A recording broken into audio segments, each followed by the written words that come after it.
Welcome back, everybody. I have a really special guest with me today, Dr. Jason Sifford, who is one of the composers whose music is on the new Federation Festivals Bulletin. His book is Beware the Jabberwock. Welcome, Jason. Sam, good to be here.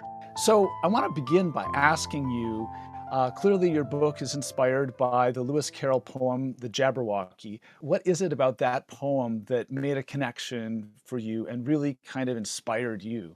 For the longest time, I've always been kind of a sci-fi fantasy nerd.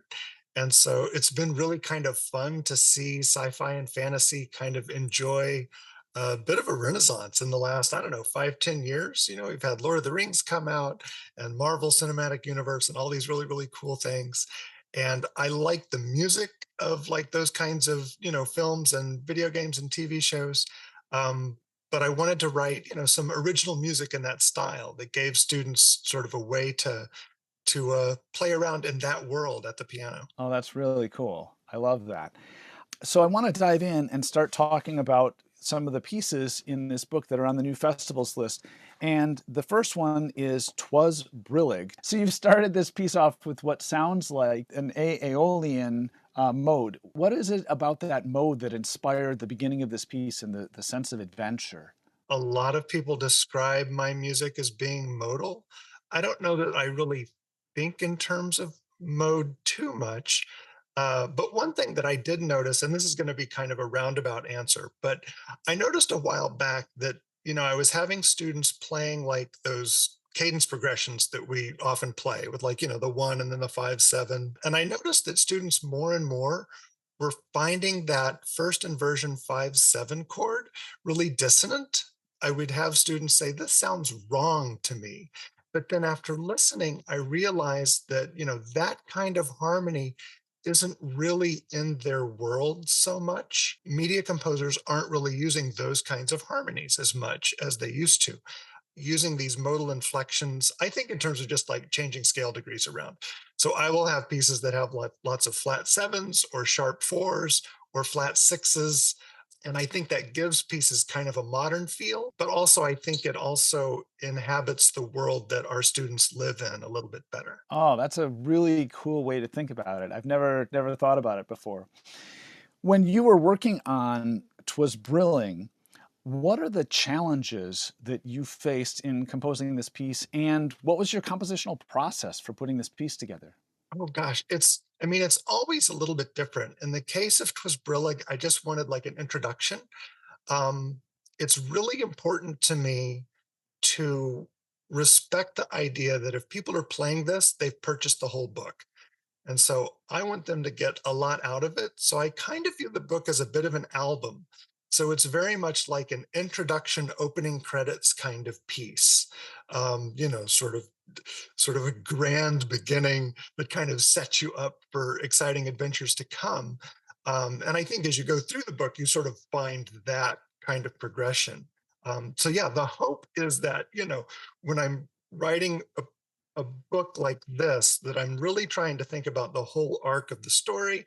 I'm also trying to make sure that there's enough variety that students and teachers will want to explore a lot of the different pieces. And then I also, want to have the pieces all kind of live in the same world. Um, so that's kind of the process. And then for the individual pieces, it might change very, very much.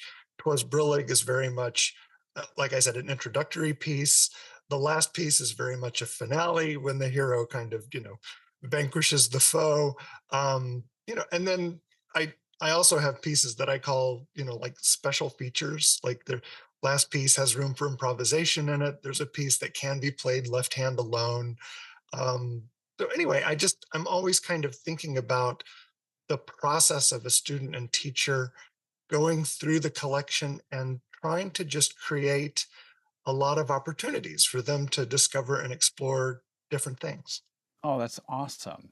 This piece has a couple of interesting challenges for students, one of which is switching between eighth notes and triplets in measure 6 and 7. Do you have some advice for students who are working on this piece? With that kind of thing and at this level, I think rote demonstration is usually the way to go. I feel like it's something that, at least for my students, they will usually kind of understand it if I play it for them and kind of explain and then tie it to a story and an idea of what's going on. And then, if somebody wants to get really nerdy about it, we can turn a metronome on and do clapping exercises or count and do things like that. Um, and make sure that, there is a regular pulse to it.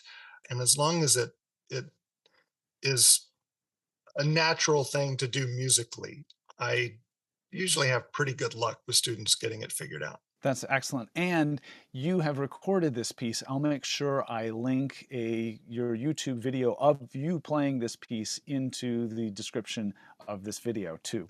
And then there's also a tempo change at measure 12. What are some good ways that students can cement that tempo change into their brains as they're learning this piece? I, I think for the tempo change, what I will tell students is that, after that scale comes down and we sort of settle at the bottom, you have to treat it like the beginning of a piece. I have a routine that I go through with all my students before recital, where it's like, you adjust the bench, you sit down, you find your starting places, and then you count it off in your head, right? You hear part of the piece.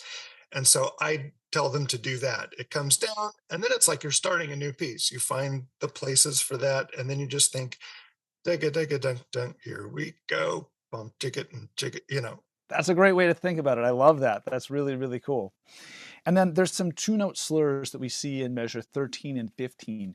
What advice do you have for students about executing those two-note slurs effectively? I'm sort of in agreement with all the classical training that says two-note slurs are one of the most foundational parts of our technique.